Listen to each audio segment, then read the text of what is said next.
Ladies and gentlemen, happy Friday. Welcome to another episode of 8-Bits. I love it. It's the end of the week. We get to talk about video games, and this week I get to do it with a couple of very stand-up gentlemen. Of course, we've got Greenspeak, a regular on 8-Bits, and joining us this week, we've got the one and only Swiftor.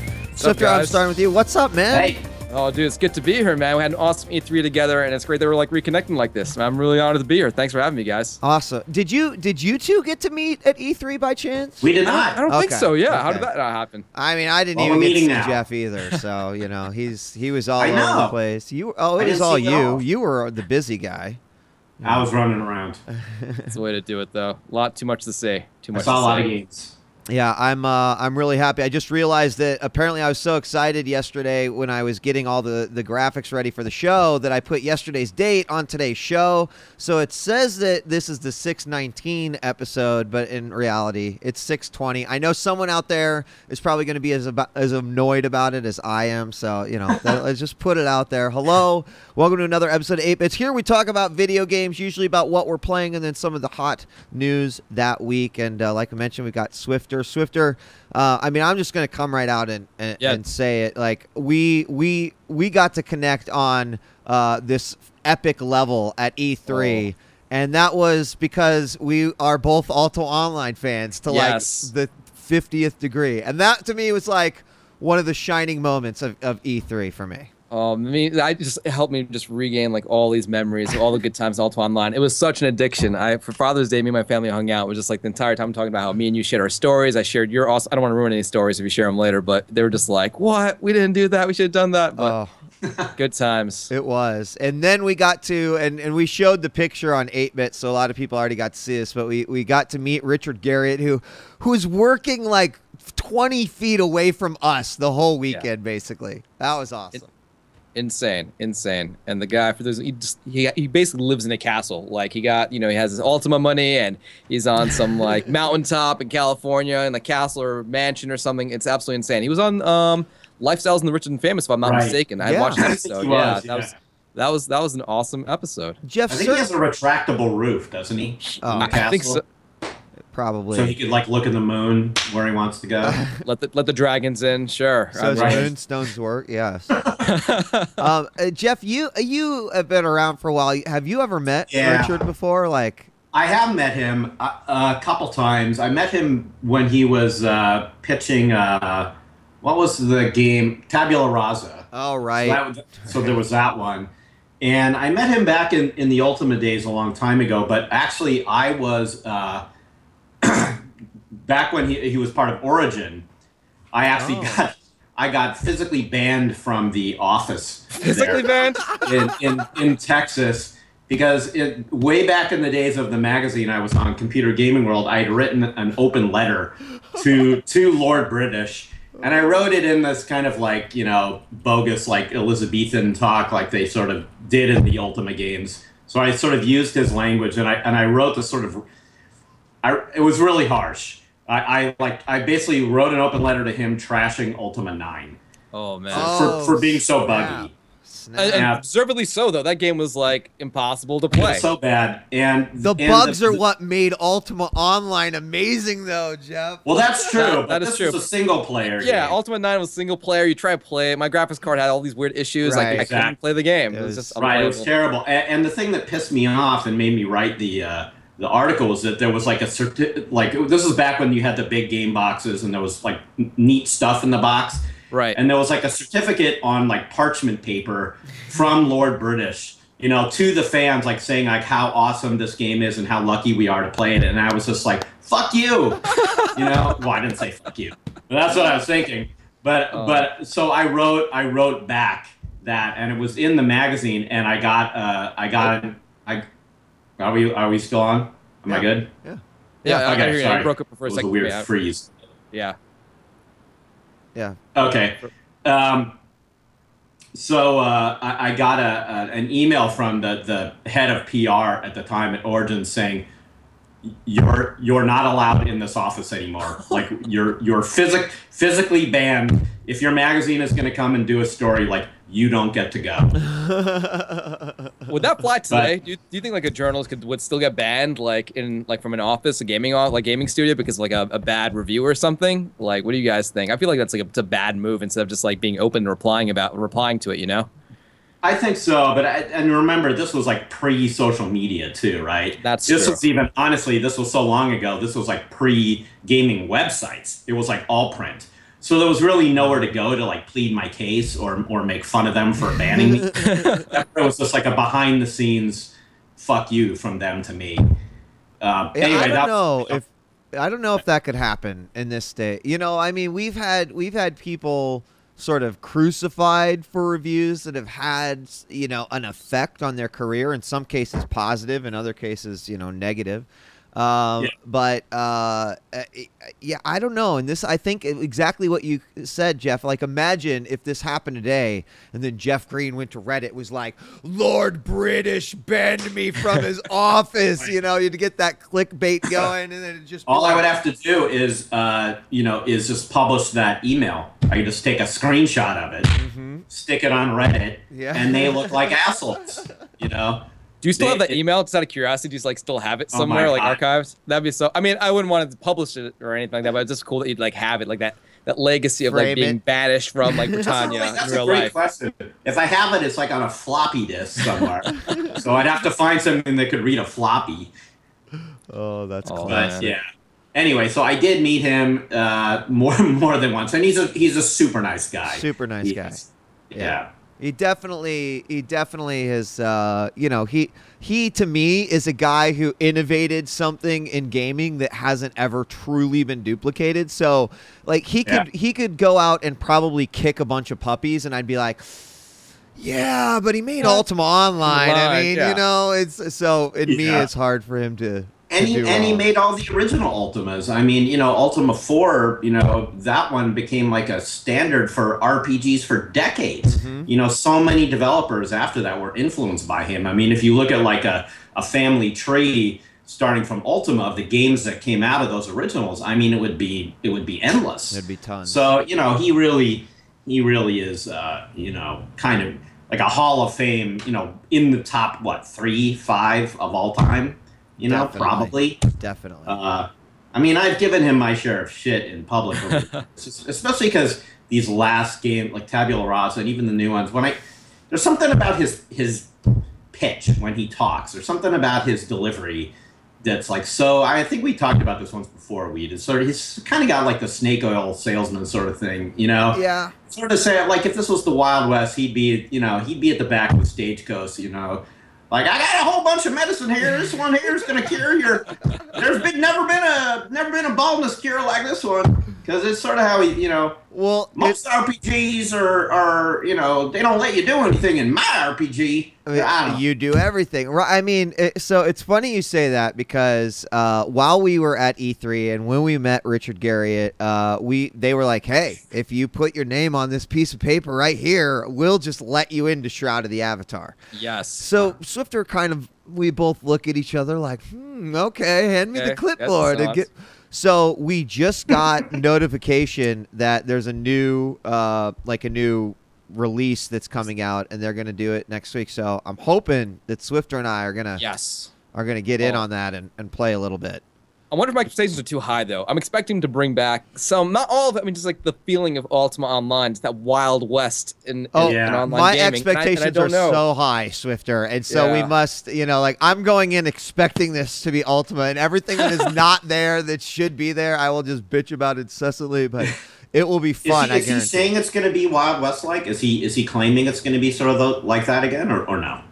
You know, I don't know. I think yes and no, right? I mean, because one of the true great things about Ultima is that it has a very basic system in that when you do something, you get skill gain for it. And so it allowed you to craft any kind of character that you want. And then, of course, the way the inventory system was like, yo, this bag holds 40 stones, so just toss shit in it, organize it how you want it. Like, there was no grids. That's where it broke the sort of the boundaries of, like, freedom. So they've duplicated a lot of these things, Jeff. The question is you know, in this day and age, people have to, like, people don't understand that concept of, there's not a level. Like, what do you mean I'm not level 7 to 8? It's like, no, your swordsmanship is 54 and you got it up to 61 today. That was good progress, dude. Like, congratulations. I don't know if it's that use space based off of what I know, but I do believe in everything that they show in, like, the avatar when it pops up, the bags, they are speaking to guys like Swiftor and I. We're like, look, it looks like Ultima Online. Come to me and play me. It's working. It's working. For sure. I do miss those days of those early MMOs where it just really was so. It was so almost like scary, right? You logged on and like you just did not know what was going to happen. You know, you didn't know like how much shit you were going to lose. You know, if you were going to get corpse camped. There was so much griefing going on all the time, and not just from other players. Like the game griefed you too. You know, just like showing up in areas where you were just way under leveled. You know, those games just let you do whatever. Yeah. You know, there were no maps. I mean, the kind of stuff that happened in those games. Boy, this sounds really like back in my day. MMOs were tough. Not like you fucking babies today, but they really were. I mean, it's like you said, there was no leveling. Most of those games, there weren't even quests, or if there were quests, you had to find them. You know, there wasn't an exclamation point over somebody's head. Right. Although I figure a lot of the people who play DayZ and those types of games can kind of relate to like that kind of environment, to where it's like there's no like specific goal, and you're in this wild land. You have to be afraid of other players and the environment. So it's got that same feeling. You're right. So, I mean, okay, I should have never gone to the webpage because now I'm getting excited. This is a post from June 9th where it says during Release 6, and Release 7 is the new one that's coming out, they saw their very first fully realized player town, Pax Lair. And it said the whole community crafted all this stuff in order to create the, and so that was a huge part of Ultima's player housing, and how legit it was that you made your house look totally different like someone else's, and no one's duplicated that. My expectations are rising, but I hope it doesn't suck. I hope it doesn't suck. What would you do with a player house? What would you do with it? What do I do? Why does that excite you? Okay, it was exciting. It was exciting because in the world of Ultima, one of the most important things was the economy.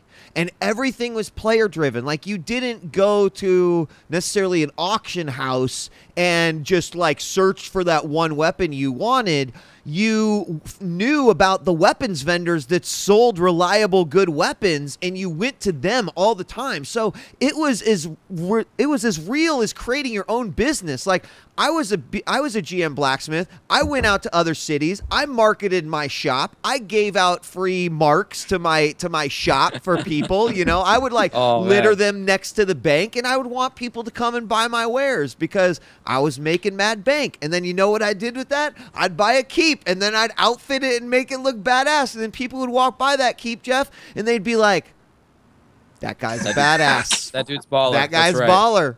And I mean, can I actually, do I want that now? Like, I don't know, but there was that freedom in the game that I started off with a fucking axe and a few apples, and I have a keep.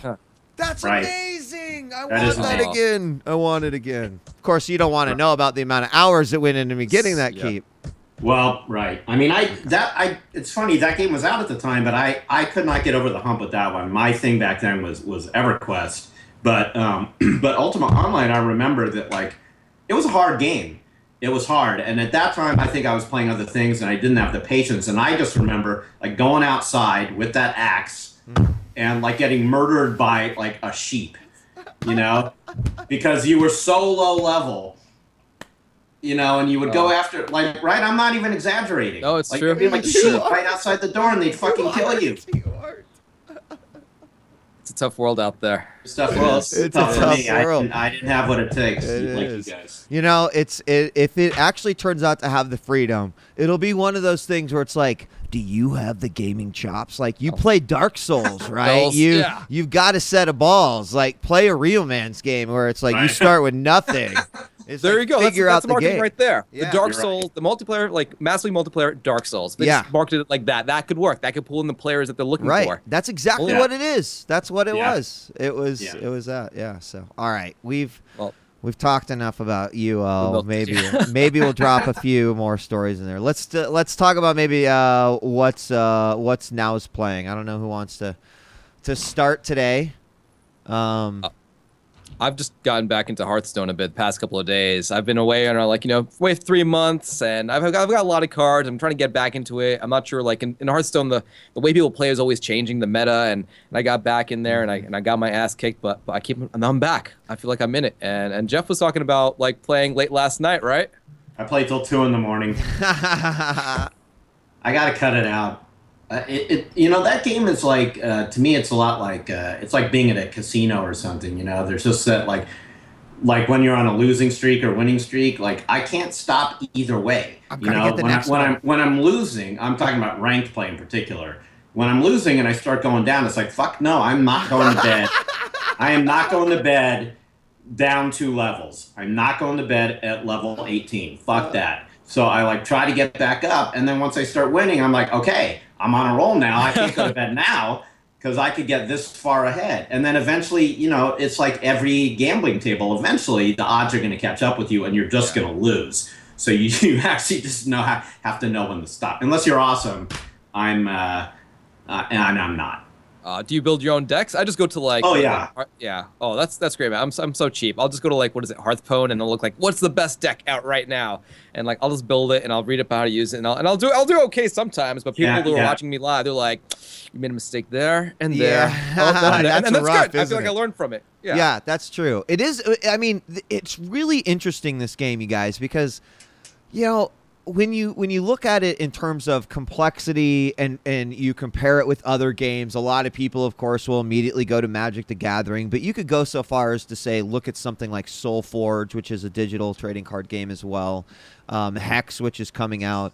Obviously, the polish and the shine is what really brings it to Hearthstone, but I keep going back and forth in this game between the incredible randomness of shit that happens to me, but then how we have players who are able to maintain being at the top. My brain there's a cable disconnected in my head, and I can't figure it out. I'm totally with you. Do these guys have the greatest luck in the world, or I know what am I personally missing about this game?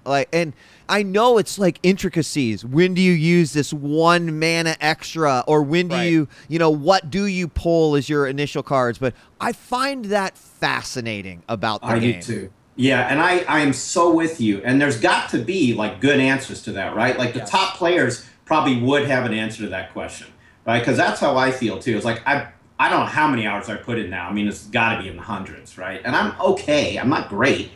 I'm okay, and my deck that I built is a good one. But there are times when I play, and sometimes it's just luck of the draw, right? It's luck of the opening hand. Even if you mulligan the whole thing, sometimes you get 3 or 4 shitty cards again. Or maybe you start out with a great hand, and then you're just not pulling the stuff you need. And I don't know how to win in those cases. And I think what you're talking about is some of these guys, they seem to be able to win no matter what cards they pull. Yeah. All the time, right? Yeah. They figured it out. I don't know what it is. There's something that they know, some way they're thinking about the game that I just can't figure it out yet. I want to know what that thought process is. It's just they have an answer for every single thing that you play, right? Or they have contingencies for everything. Right. Yeah. I mean, watching some of the top players on Twitch, it's really interesting as well. I mean, one of the things that I see them do a lot, not necessarily in the competitions, but online, I see people playing fast. Which is it's sort of an interesting thing to me, because sometimes I'm like, oh my God, my opponent hates me right now because I'm an indecisive son of a bitch that can't decide if I want to play this 3-1 combo or this 4 card, and I'll wait until the rope comes and okay, here we go. But it's there's so many little things that I could just pick up from them. Even small decision making. Should I attack? Should I kill this minion? That might not seem to be as big of an effect now, but then in 2 turns could snowball into what eventually kills you. And it seems like card knowledge as well. Because for example, my weakest would be warrior, right? I couldn't even tell you all the warrior cards. I never want to play warrior. I hate playing this. I don't know why. And so every time I play against the warrior, I'm like, oh my god, what do I? I'm sure knowledge in that would just make it better, but I don't know. And good warriors can be awesome, right? Yeah, Right. good warrior sitting there with fucking 30 armor, and you're just like, yeah. I'm sure you're a pro, and you see the first few cards that they play, like, oh, they've got that kind of deck. Yeah. This is how I'm Yeah, gonna play this right. game. And like, I don't have that. I don't have it. I just don't know. Right. Right. But what I don't get is like, so say they do that, right? Say they like, okay, Swiftor's playing a warlock aggro deck or whatever. They've already drawn their own deck, so it's not like they can switch decks to match you. So it's just like they're able to use the deck that they have, no matter what. They don't even know what class you're going to be when they first play you. Right. They're probably like, I'll save my polymorph since he's playing that kind of deck because I know he's going to probably have like this kind of like card, right? So like, yeah, that's true. That's true. Yeah, and you know what? My skill got a lot better when I learned that basic thing is to be patient and to hold on to cards, right? Like that's sometimes when I know I'm going to beat someone is when I see them putting out their polymorph or some card that clears the whole board when I've got like nothing out there or just like ones and twos. I'm like, you're too impatient, and I'm going to beat you. Yeah. No, you're absolutely right. Knowing that, you know, Mage is gonna pyroblast you, or excuse me, flame strike you on 7, or, you know, we're gonna get Holy Light or whatever the hell the priest one is at 5 mana. Yeah, I mean every single time. I almost rage quit against a priest last night. Sometime at the end of my run, sometime after 1:30 in the morning, because this guy was pulling out every goddamn priest trick in the book. I mean, first he was like doing the double the health, and then matching the attack. So he was doing all that stuff, which is, you know, you use the tools you get. I don't blame him. But then on top of that, he was doing all the stealing my cards. Oh stuff, yeah, I love those decks. And what was the other one that like totally? Oh, and then the mind control where they actually. Oh, that is the worst. Oh, so man, he was killing me with his cards, and he was killing me with my cards. Oh, that's classic. Now, let me ask you here as we kind of wrap up. You're playing on PC, Swiftor? Yeah, I'm playing on PC. I have a tablet, but it just doesn't.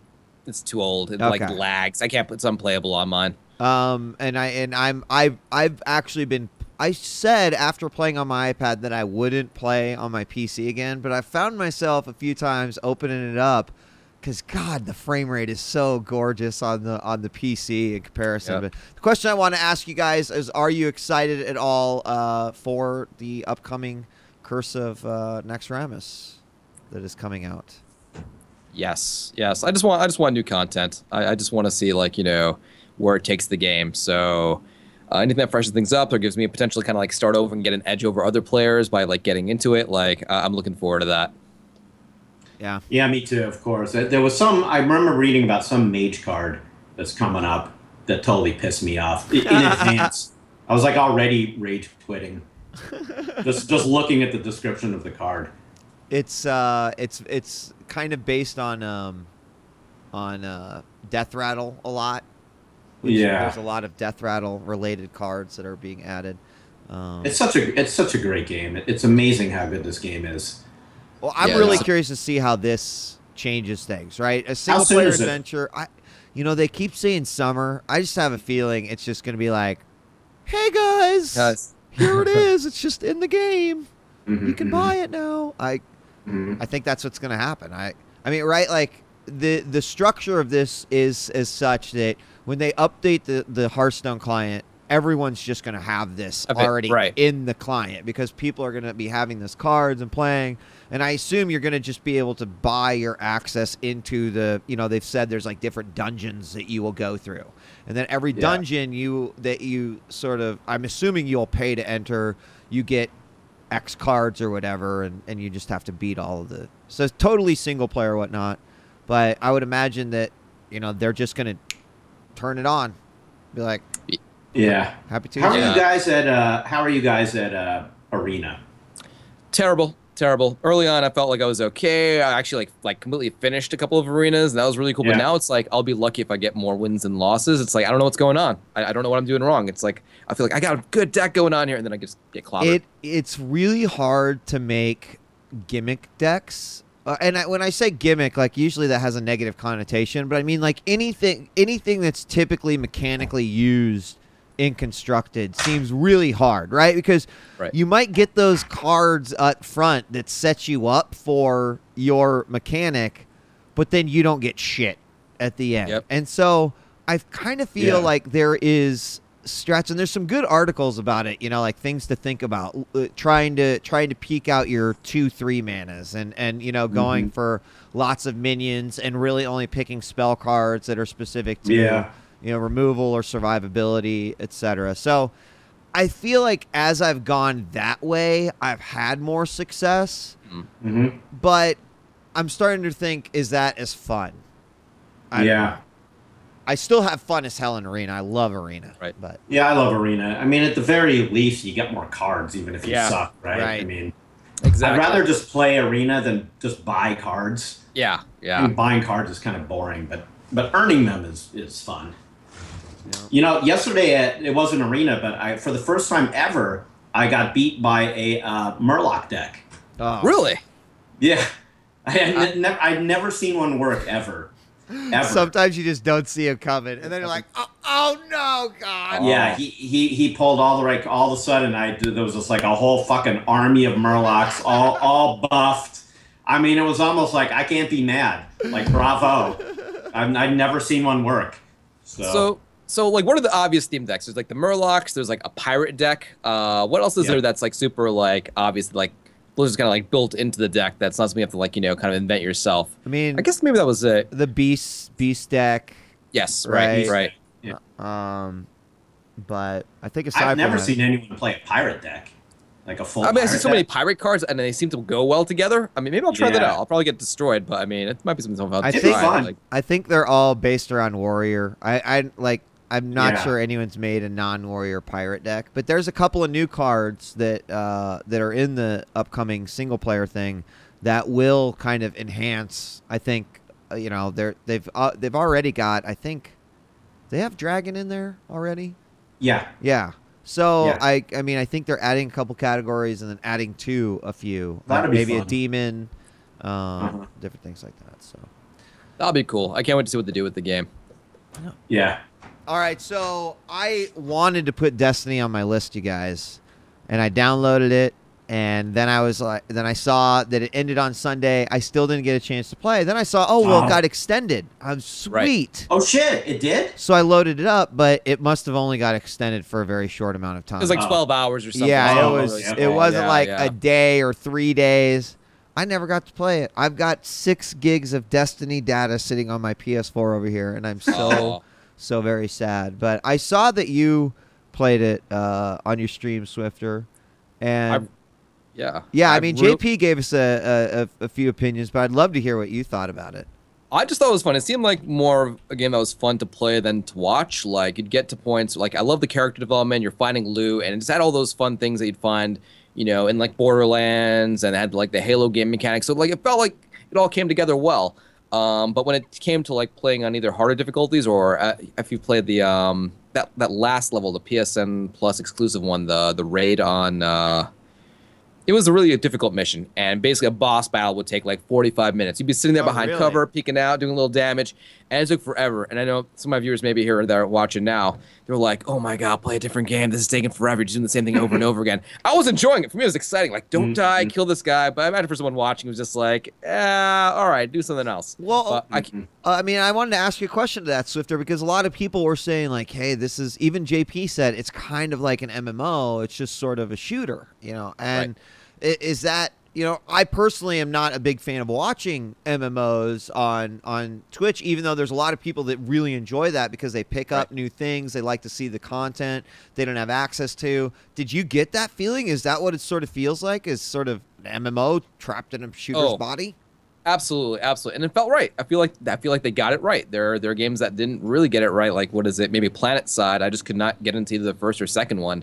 But this one, it felt good, and I like the MMO stuff. I couldn't wait to like pick up like this loot that was unidentified. You bring it back to town, and you identify it and see what you got, and that was really cool. And it reminded me a little bit back to Ultima Online, just like all these little things that I feel like they made fun. So far so good. I'm really excited about the beta this summer. I mean, Bungie, they're really good at making shooters, so that seems to be like the easy side for them to nail. But all the screenshots I've seen, sort of like, hey, look at this huge world that's in front of me. I've been really impressed. Like, it was the first time I think I've been disappointed that I missed out on a beta. You know, a lot of times I just go, oh, well, I'll play it when it comes out. But this is the one that I was really bummed that I never got a chance to really jump on. Yeah, at least it's not too far off. What is it, like 20 days until the actual beta comes out? Do you guys plan to plan a specific platform? Like, I'm probably going to hit up either Xbox One or PlayStation 4 again, but how about you guys? PlayStation 4. I mean, I assume they're going to wipe for beta, too. Oh, I'm sure they will. Oh, yeah, I would probably, I mean, ultimately, I would like to play this on PC if I was going to take it seriously, but I think during a beta, I would really like to at least check it out on the PS4. I'm still in that, you know, I still want to see what the PS4 is capable of. Is it supposed to be PC at launch? I don't even think it is. I don't know. I'm not sure. Yeah, have they even really announced that yet? I thought it was like console exclusive or something. Yeah, I'm not sure yet. For a while. Yeah. So at least I would go PS4. Yeah. No. Yeah. But yeah, can't wait. It's what, July 17th. It's like on my calendar. Like, I need to get back into that beta. I'm feeling withdrawal. Yeah, it's really good. I mean, I had a great time with it too. I did have to get over, I think we talked about this last week. I had to get over the hump of like realizing it was an MMO at first. I was like, well, but then I was okay with that. You know, but Bungie's done kind of a weird job of sort of explaining or not explaining what it is, right? I mean, I think there's been a lot of confusion, or maybe there was up until the alpha, on what exactly this game is. I mean, in their defense, maybe they don't want people to get the wrong idea. We as gamers especially hear a genre and then are immediately we like that or we don't like that. And that might be... That's totally fair. That might be something that, you know, they're a little concerned about. I think it's great they did. If they said they were making an MMO, it would probably turn off so many people, right? Right. Yeah, I do think so. All right. All right, I've got a couple more. Unless Jeff, what else have you been playing, or have you just? We haven't talked about the Steam sale yet. No, we haven't. Which we can do. But yesterday on day one, it did get me to pick up Divinity Original Sin. So I haven't played the Divine Divinity series before. I know that the previous games in the series, it's from what are their names? Larian. I think that's the name of the studio, Larian, right, in Belgium. That the previous entries in the series, these are RPGs, were all real time, you know, Diablo-esque. But these guys always wanted to make a turn-based RPG, like back in the day.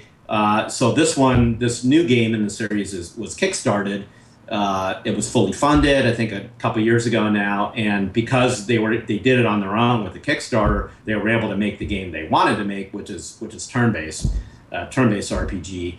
And I booted it up yesterday for a little while, and this morning it's gorgeous. I don't know if you guys have seen this game. But it's beautiful. It is, and you know, yesterday, when everyone was talking about the sale, Jeff, it was when I first realized this isn't a real-time action game like some of the old Divinity games. And at first I was kind of put off by that, but then I watched the trailer and I was like, okay, this actually looks really awesome. Yeah. I mean, it is weird that every single time there's a combat segment, you see everyone just standing still because you're just expecting it to be like a hack and slash, but it's certainly not. But then when you're in town, they showed it's got a really robust crafting system and everything from like weapons to stuff in the game. It's got super in-depth story going along with it. But that was always something they did really well in their original games. Not the crafting, but the story side of it. So is the battle like Baldur's Gate where it's like time stops and then you're just moving your dudes around, like having them like, you know, attack or all right, cool. Yeah, and with action points. It's kind of more like Fallout 1. Oh, so each character has a certain amount of action points to spend, which you can use to move or attack or both. Yeah, it's really cool looking. And the thing I like about this too, you know, that I like about Eastern Europe, and not just Eastern European, but European RPG makers in general, I think, or maybe game makers, they're less afraid than Americans, I think, to like really go for it with the high fantasy dialogue and story and talk without being self-conscious about it and without being embarrassed. You know, like I feel like in American games, we now have to everything has to be sort of like ironic, like bro talk, or, you know, sort of like we're we're doing this, but we're also going to throw in some modern talk so we know that, this is all kind of a joke. Whereas you play a game like, like this one, and everyone's just like, oh, forsooth, the Wizard of Arcadia, blah, blah, blah, with no hint of irony whatsoever. They just go full-on geek. And there's something very charming about that to me. Agree. It is brave, though. It is very brave for them to do that, like, now. But I just wonder, I mean, like, are they scaring away potential, like, new blood? But, I mean, I think that's great that they go for it. Yeah. The only thing I thought was weird is, so first of all, so it's single player and co-op, and you can actually, I guess it's a little bit like Diablo, but like you could watch the chat. There's a chat window even if you're playing single player. You can see what's going on in the world. You play with two characters, so even if you're playing single player, you get two. Oh, okay. Right? But the thing that was weird to me is like there's a lot of dialogue, which is great, but there's moments where there's exchanges between your two characters, like in Baldur's Gate. There's dialogue trees where you can choose what they're saying, but you're just talking to each other. So you're kind of like doing dialogue trees back and forth to yourself. That is really cool. I want to try that out. That sounds really interesting. It's cool. It's a little weird, a little schizophrenic. But anyway, so that was that. I'm playing that this week, and that was because of the Steam sale. And also, I will admit it. I don't know where you guys are on this particular genre or this franchise, but I have this weird thing where I always play every Call of Duty single player game. I just want to know. Right. I'm not really a fan. I don't hate it, but I don't really give a shit. But I'm curious because it's like such a big, it's like going to the latest Michael Bay movie or something. I just want to see the explosions and shit. So I finally finished Ghosts. Oh, how was that? Well, it's pretty shitty. it was pretty stupid. I mean, it's all set pieces, and some of them are awesome. Right. Some are super fun. But at this point in the series, like it's so ridiculous. Like they don't know how to, you go to the moon. The attempt to top themselves from the previous games, it gets more and more ridiculous. And there's more and more like entire scenes where you're not really doing much of anything. You're just sort of watching and then pressing A to go on. But then, but the story, I don't want to spoil it. Anyway, the story is basically, it's okay. It's sort of stupid. That's very stupid. But you get all the way to the end, and then they just do one of those things where in the very last second, they throw in some bullshit twist, and then it just ends, and you're just like, what? Oh. And it was set up, I guess it was set up for a sequel based on the last thing, which of course they're never going to make because everybody hated it. Yeah, exactly. Yeah. That's what I was wondering. Like, that's it. Ghosts is done. They right. Screwed up. So now it ends forever with this stupid bullshit twist. Jeff, anyway. Speaking of Michael Bay and explosions, you have to watch. I know you are a passionate man just like me. I know I'm hitting the desk. I'm sorry. Everyone's like, whoa. Of course, I'm done. I'm crossing my arms. No, that's okay. That's okay. Just wanted to let you know. I love the passion. Absolutely. So I got a couple for you guys. So one is so I talked about this game on the show before, but I did I got a chance to play Lego Minifigures Online with djWHEAT. And it's playminifigures.com, and I think it's open beta at this point. But I have to say again, I mentioned the exact same thing when I brought it up the first time I had seen it at GDC. But this is seriously like an MMO/Diablo trainer for little kids. Oh man, get them early. The way it works is that you have 3 Lego minifigs at any given time, and you just switch between them like instantly. So keys 1, 2, and 3 switch you between the 3 minifigs.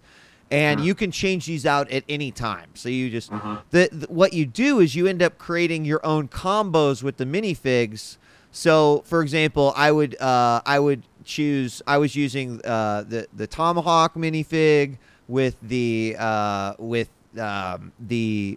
Gypsy minifig, and then another one, the Mermaid minifig. And so what I would do is I would be the Mermaid. I would use this giant wave. It would shoot him up in the air. I'd move in with my Gypsy. She has this like shield that does damage to him, and then I would switch over to my Tomahawk guy and like chop through him because he's the power guy. And you could change that up and do all sorts of cool stuff with that. So like, are you guys gonna have fun playing this game? It was really boring when I just played it by myself, right? But when I played it with my 8-year-old kid, it was like, oh my god, this game it's fantastic. But you know, Lego's tried to make a MMO in the past, and it didn't work out very well for them. This is a lot smarter, is to kind of take the building out of it, which is what they tried to go for in the other one, and still make building a part of it where you're building stuff around the stages and whatnot. But it is about the combat, and it's about the minifigs, because they've got a library of minifigs that's practically endless. And they are going to, you've probably seen the minifig packs in the future when they release the next series. When you get a minifig in the pack, you're just going to be able to like put your code in and own them in the MMO as well, or and Lego Minifigures Online. So, you know, I don't see this. This is going to be a big hit with like any of the Lego fans out there. And you guys know there's gazillions. So is this, forgive my ignorance, is this sort of like a Skylanders kind of deal then? I mean, or no? It kind of, in that regard, is, I suppose, that but I feel like that's an extra benefit, not like Skylanders where you need this figure to play him in the game. Where it's more like my kid, whether or not he plays this game or not, buys those little minifig packs. And when he does, and he gets another code into it, well, that's hella good marketing for them, because people will be like, sweet, I automatically get this minifigure in the game. But that's smart, because people buy those minifigures anyway because they want to buy them to collect them or play with them or whatever. They're tying it in with the game, and the minifigures is one of the most popular things that Lego does. It's just, it's like ridiculously huge. So it's not exactly like Skylanders, but you know, they sort of are building off of that idea anyway. But these are virtual characters in the game. They plan to release every series they've ever done back to Series 1, which is pretty awesome, that eventually every minifigure they've created for these packs will eventually be in the game. But pretty Any sweet. Lego builder's dream. Jeez. Yeah. And, was it? Oh, go ahead. Oh, no, was it easy for miniWheat to get into it? Like, what was the learning curve like? No, it's super easy. It's just like constant quests, you know, big yellow arrow telling you where to go, not really turning stuff in. When you like got to an area, a quest marker would pop up and it would say, hey, protect all the treasure. And then you're like, okay, I'm protecting the treasure. And then once you did that, boom, here's your reward. So it's not like you have this quest line that's like super huge and you're trying to keep track of 20 quests. It's holding your hand through the whole thing. It really is, like, for anyone ages 5 to 10, this is the game that is going to get them into a Wild Star, a World of Warcraft, you know, something like that. But it's also smart with the combo system and what they do with that. So it's not like just a mindless, you know, game for kids. If you are, you know, if you are a, you know, any sort of someone who thinks about these games on that level, like, oh, if I combo these 3 characters together, it'll be totally OP. You're gonna have fun in this game, and that's so basically you're saying this is a gateway drug for kids. Totally. Does Lego have? Oh, does Lego have anything for them to graduate from? Like Disney had purchased like Club Penguin, this like kids like, you know, gaming site, with the hopes that like players in Club Penguin would, like, once they like get to a certain age, they'd graduate to their other Disney products. Is this like, does Lego have anywhere for players to go once they've like outgrown, or will they never outgrow like Lego? I think Lego. I mean, personally, Swiftor, like, I get excited when the Ghostbusters, you know, Ecto 1 came out, all right, that you can build. I think that's it. The physical product is the end game for everything Lego does. The fact that they have all these great digital properties now, like, you know, like Ninjago and like the Lego Movie, and of course all the licensing they do, you know, it all comes back to is a kid going into the store and buying the new Ninja Turtles Lego set, right? So that's where you graduate to. And even now, I'm 37 years old and I'm still like, oh, that'd be pretty cool to put on my shelf, you know? So I think that's just it. This is just another way to expand the minifig line, I suppose. Anyway. Well done, Lego. Wow, sounds like they're doing it right. They're amazing. I love Lego so much. I mean, a lot of people, someone said, Bacon Bits says Wheat is such a hard-on for Legos. And you're right, especially as a dad. Legos were such an easy toy to bond over, to be creative with. We've used it as a punishing technique, which has been amazing for us. How does that work? So, tell us more. he has a million Legos, right? One of the things that's like a rule in our household is anytime you get a Lego set, you save the book. Right, but he's got a million Legos, and eventually, what he builds, unless I build it with him or we like have it displayed, it's gonna get mutated and turn into like 5 Lego parts put together.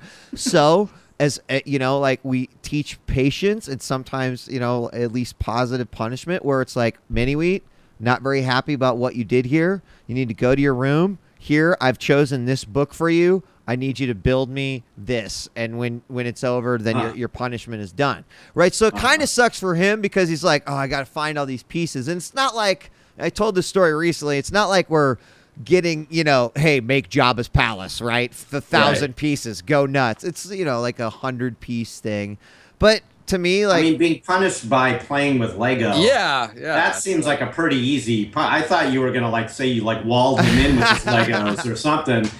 We put him all over the floor and make him run laps. I'm fortunate enough that I have a very well-behaved kid, so it's hard even when he does little stuff. It's I don't know. We got these weird philosophies as parents, but this is one of the things that we do. Awesome. It's like, yeah, we could make him sit on the stairs for 5 minutes or like put his nose in the corner, but this seems like it's going to take him 20 minutes to do it, and so go for it. So there we go. That's great. If my mom were to punish me with Legos, she'd like make a club out of Legos and like exactly. that would be how my mom would do it. That's great. I just heard a friend of mine the other day told me that with siblings said that their mom's punishment when the kids were fighting was to make them sit on the couch and hold hands. Whoa, what? Yeah, when they were fighting with each other. And she said that when the kids would start giggling or whatever, then she knew that it was over. That the kids, because at first they would just like touch each other's finger, like they didn't really want to hold hands because they're like, fuck you. But then eventually, that was kind of genius mom move. That's wow, that's a good one. For future fatherhood right there. All right. What else we got? I've got one more that I'm going to get really passionate about, but I'll let you guys go since I just spit about Legos for a few minutes. I don't know if you guys did, but recently I went over to like Noah Family's house for Father's Day, and I'm talking with my brother and my niece, and he was like, "Hey, did you play the new Angry Birds?" I'm like, "Nah, I'm not really into Angry Birds." And they're like, "No, this like he's an RPG player like me, like us," and he's like, "No, it's like Angry Birds RPG." And like, what? And I tried it out, and it was actually really good. No! I feel ashamed. It's really good. Angry Birds is epic. It's like an RPG. Oh, it's trash. No. We were bagging on this all last week. Oh, I just... Well, see, but you have a different perspective because you said you haven't played any Angry Birds games, right? No, like you that's weren't. Correct. See, that's where it's going to be different because I felt like this was a lazy thing for them to just take their brand and make. I feel like they could have done a lot better with it just based off of the quality of their games in the past. So I don't know. I've what do you like about it? I just couldn't get into it. Yeah. I was like, all right, flung in, like, all right, and I don't know. I just was really like, I was satisfied, but epic. Like, it's like the game I'll play when I'm on the train. I'll play for a little bit. I haven't played like a ton of it, but like, it's now my app of choice, my go-to. But I understand you guys went from like the Angry Birds heritage, like, just didn't live up to it. I get that. But I was really enjoying it. It was like a little surprise to me that they went with the RPG approach, and to me it worked. It was like worked out well. That's interesting. I mean, check it out. I really wonder if it is because you haven't played Angry Birds. You don't play many mobile games, do you? I mean, I used to be in the mobile industry, and I had to play games. Like, I worked for a company where we made Draw Something, Zynga, all that stuff. Okay, and I had to play the games. And I was like, all right, some of these games I like, some of these games I have to play because I need to understand the mechanic and the monetization. But couldn't get into like Angry Birds. But this I really liked. I feel like they did it right. All right. I'm curious what other Angry Birds fans think, but I bet they're probably like. I didn't like it. I mean, I say I'm an Angry Birds fan. I probably own every other thing that they've made. I love the little piggies or the Bad Piggies, the one that they did where you make the things and the different vehicles and stuff. Right. I just felt like this was like, well, what I compared it to is Swiftor. Do you remember Mystic Quest for Super Nintendo? It was like, sounds very familiar. It was like the Japanese were like, oh, RPG is so hard for Americans. Here, have Mystic Quest. You can beat it in 3 hours. Like, that's kind of what I just feel like they could have done so much more, and they didn't. So I was hyped for the game, and it just didn't live up to the hype for me. Is it kind of like a Paper Mario or something in terms of like RPG-ness? Like, is there actually? Could have been. Yeah, but Okay. It could have been. That's where, right, Swiftor, that's what we talked about. Because right now you take your red bird and you drag him over to the guy you want to attack. Well, what if you did go, okay, well, I'm going to have a skill shot where maybe I do extra damage if I did it perfect. And that's where it was like, it could have been better in that regard, and it wasn't. So that would have been really nice, but I feel like it was okay. But I see where you guys are coming from. If you're like, I just tried not to like compare it to like a game I'd play on console or from like a real game. This came from the Angry Birds guys, and it's an RPG, and I know. It felt all right to me. All right, I'm gonna definitely follow That's up. ridiculously reasonable. We can't have that. We need to compare it to Destiny or something. There we go. I'm actually excited you talked about Angry Birds Epic because I want to, and we might go a little bit late over our normal break because I've actually set up my iPad so I can show this game off. Oh, yeah, let's see it. So I don't know if you guys have the stream open, but if you want to open it and mute it so I can show you guys this. This has never happened to me before, guys. A mobile game came out, and I'm actually so angry it's free to play, and because the gameplay is so smart that I wish it was like a $10 game that I could just be playing nonstop. This has never happened to me before. Like, I've always played the games and sort of been said, okay, stamina, but I'm like, holy shit, this game is so cool. I want to be able to play it more and more and more and more. So I want to show you guys this game real quick. It's called well here I'll let me load it up here. And I tested it right before the show, so this better there we go. Okay. Let me exit out and bring the app up. So the game's called Plunder Knots. Plunder Knots. Plunder Knots. Yeah, I just threw it up on the screen. So let me it's gonna take I want to actually gosh, sometimes this game or this okay, let me reopen it from the beginning so you can see it. All right, well, it's like so Plunder Knots is basically a ship combat game. And what you do is you have all these different slots on your ship, like turret slots or fighter runways or these tech slots that give you special abilities. And it's got a very simple control where you drag the ship in the route that you want to steer it.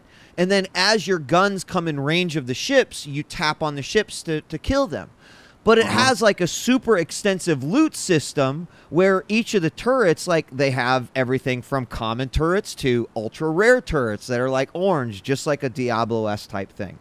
Right. So this game has crafting where you're getting all these little materials and you're able to like craft new turrets to find out, you know, all sorts of different stuff you could do. So you can combine 3 things to make a new turret or to upgrade your ship or to make a new tech spot that you would put in. And a tech mod would be something like, I bring this up, a reinforced tactical beam core. It does it increases your beam critical hit chance by 25%. Or maybe something that makes your max starship speed go up. So you can see that it's got this incredible, like, in-depth loot table to the game. Here's where I want to show you the gameplay so you can see, like, this is something that even if they procedurally generated shit, I would play all day long. So the way it works is that you have all these planets and you have all these galaxies and you take them over. And then once you've taken them over, they mine you gold and resources. So then you can come back and you can click through and you can like recollect all of these resources that I just got. And what I'm trying to do is I'm trying to get to that black hole right in the middle, that purple thing to get to like the next boss. But you can see the pirates have come down here. They're not too happy that I have taken over their planet, so you have to go back and you have to take these over. So this will give me a chance to show you what the gameplay is like. I think, like, if this was on PS4, if this was on PC, if this was just even on the iPad for $9.99 and it had like open loot tables and let me play forever, I would be all over this game. So I'll just show you exactly how it works. But you can see it's got a really cool cell-shaded style. So here I am. I'm in this guy, and you could see like my range kind of popping up, and these guys are actually tearing the shit out of me. Holy crap. So I'm going to get behind this guy, and you can hit... Oh, that was not good. You can hit the asteroids and whatnot. So, you know, obviously there's a lot of like tactical, you know, sort of play that's going on here. There's nothing tactical about what I just did. I got my ass kicked. But, so I might go back and go, okay, I was fighting 2 guys with beam weapons. I'm actually going to re-equip with a second shield and go back in because that will do better against, you know, against the beam weapons.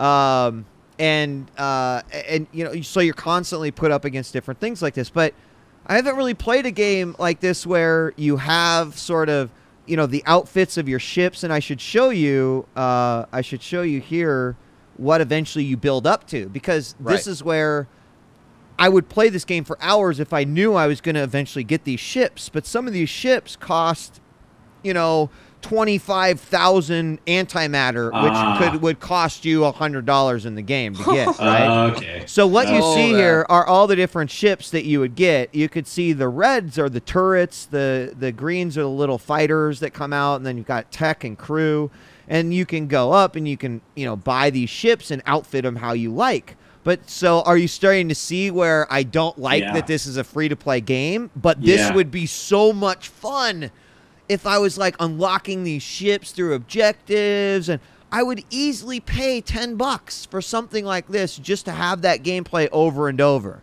No, can you earn this shit? Can you earn the currency? You do, but it's at such a slow rate. Of course, right? That's 5 here, 10 there, you know, and so you're talking about 20 hours to maybe get, you know, this Roswell, or this hybrid carrier. So, the sad thing is they don't want you to pay $10 once. Yeah, exactly. Right? They want you to pay $10 forever. Exactly. But you know, the thing is like I feel like there has to be a drop off at some point. Like if this game was $10 and then I came on the show like this and went, oh my god, like this is, you know, totally worth it, great experience, going to play it for a while. And then that compounds, like how many people download this game for free, play it for 2 hours, go, oh, well, I would need this, that, and the other, or they want me to pay. Pff, I'm out. You know what? I agree with you 100%. I do, totally. And I hate this model. But the sad thing is, like, these guys don't give a shit because the percentage that they need to make a profit of people to pay is so low that they don't give a shit about the 98% of us who hate it. Because the 2% pay so much the whales, exactly the quote unquote whales, that it finances the whole thing, and the rest of us, you know, they're just like, well, fuck off, you know? But that is what happened.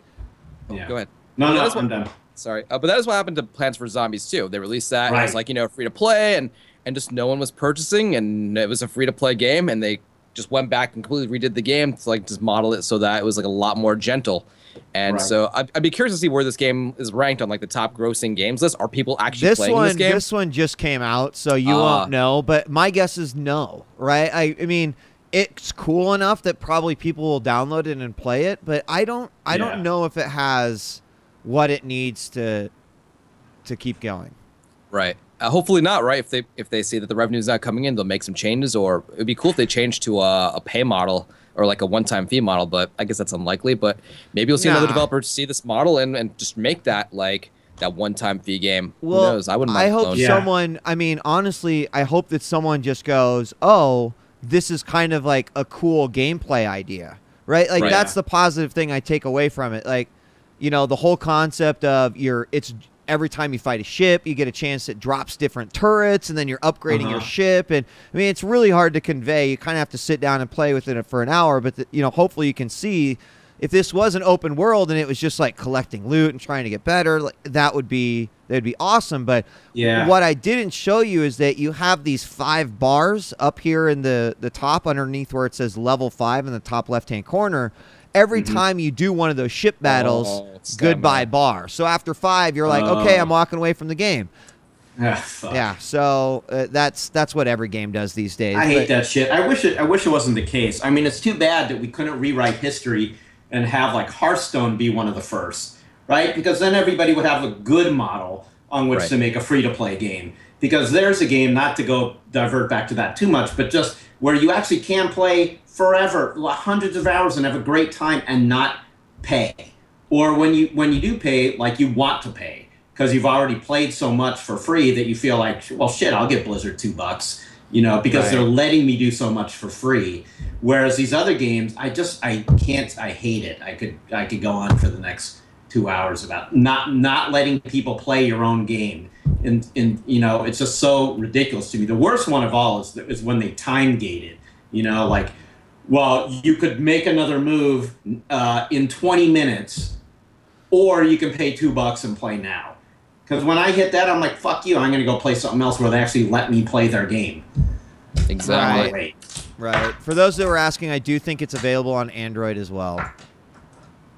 Hopefully this model will die. I mean, the problem is that like Clash of Clans and Candy Crush Saga, that's what everybody wants a piece of, right? That's what all the publishers are trying to do. Yeah, I mean, in the same thing that sort of the MOBA space and, you know, and all these other space, but God, it's like, it's got to be a mad grab. I just remember going to the zoo, and there used to be this bridge that you know, connected the atrium to where the seals swam, and underneath it there'd be all those goldfish, and you'd drop a piece of bread down, and they would just like, like that's what I feel like that industry is like now. Yeah, it's a great analogy. Yeah, that's what it's like. No. Well, why don't we take a break and then come back? If there's any games that we didn't get a chance to talk about now playing, we'll hit those, and then we'll talk about some of the bigger news items that have been happening over the course of this week. That sound good? Sounds good. All right, let's take a quick 3-minute break. Thanks for joining us for 8 Bits. We'll be back in just a moment with our second hour. Thanks to Swiftor joining us here as our special guest. Don't go away. We'll be right back.